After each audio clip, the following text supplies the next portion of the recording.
Hey there, welcome back to Creepy Encounters. In today's video, stalked by a future employer. Key stolen at airport hotel. After reading some posts today, I thought that this might fit in here. This happened in the summer of 2015. For context, I am a female and then I was in my early 20s, and was at university. My house contract had ended, and in innocence I was homeless. But determined to make it all work. I lived in the flat of a friend and slept on their sofa. I was working all kinds of jobs, basically anything that was short-term and could give me some cash so I can buy food and save some money.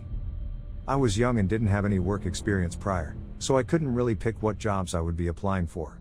I would write endless applications and hope that I only get a call for an interview.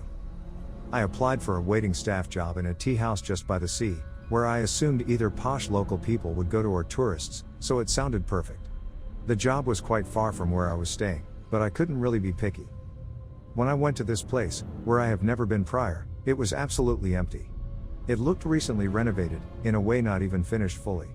There were no customers, no staff, no one, just me and a man who was the owner. I didn't think much of it, as I usually get paranoid over nothing.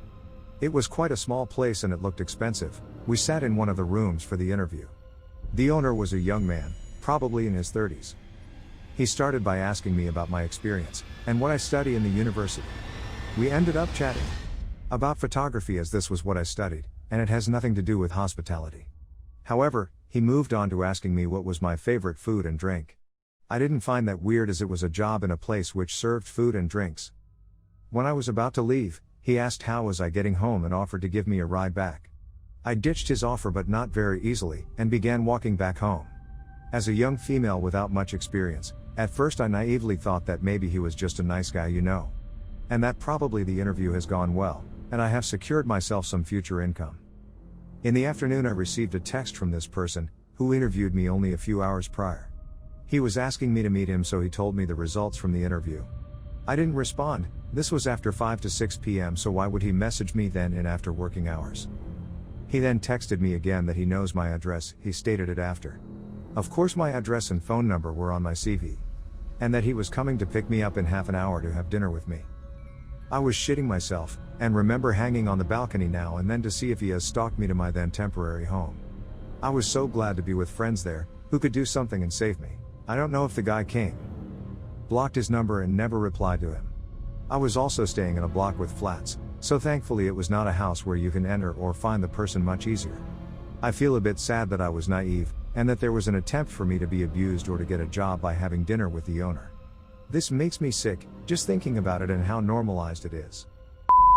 Brief backstory. I'm a 30-something mom of 2 kids. This took place last year before the pandemic. My husband worked for an educational training company and traveled quite a bit. We used to travel with him when it was within driving distance. I have 2 little girls. They were 1 and 3 when this happened. My husband and I were on the tail end of a 2-week trip through northeastern states. The last leg of the trip was 2 states away where we had family. He got a call that he was needed in a state several hours away, and his company told him to fly there to get there in time. I decided to stay with our family for a few days, then drive home to the airport where he would be arriving, and spend the night at an airport hotel with the kids.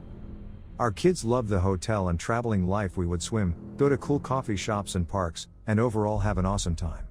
It was like going on a free vacation a few times a month.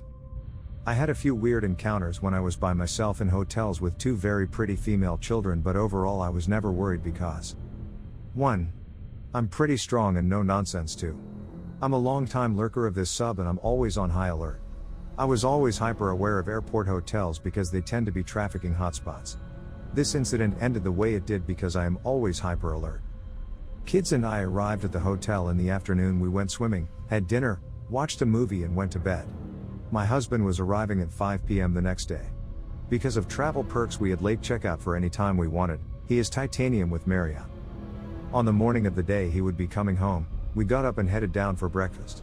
I got the kids their food and parked them at a table right next to the buffet line while I grabbed a quick coffee and bagel. They were literally 2 feet away from me.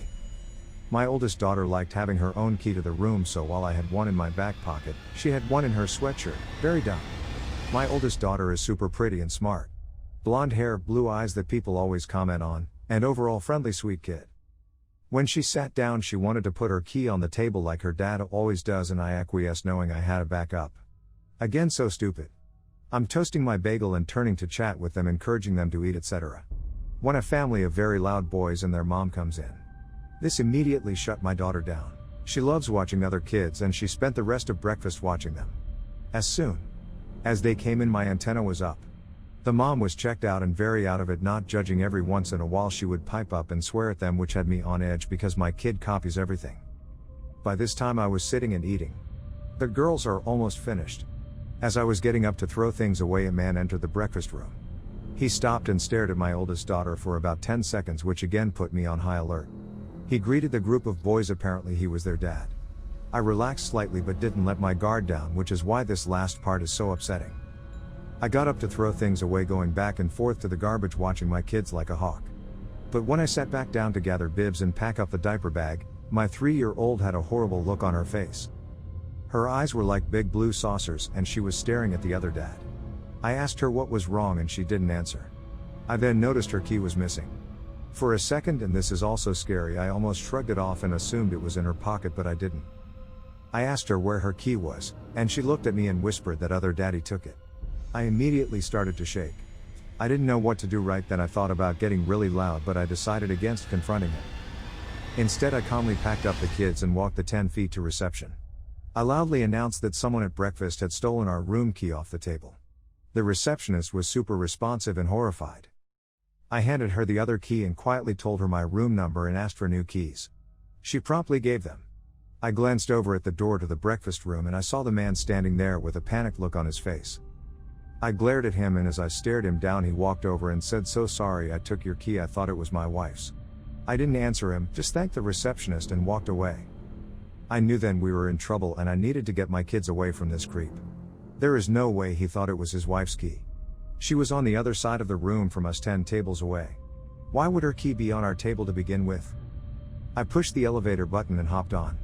As the door closed, I saw the guy run for the stairs. Now I was panicking. Why was he running for the stairs? Was he following us? Had he heard our room number? He must have, because as we got off the elevator he walked into the floor.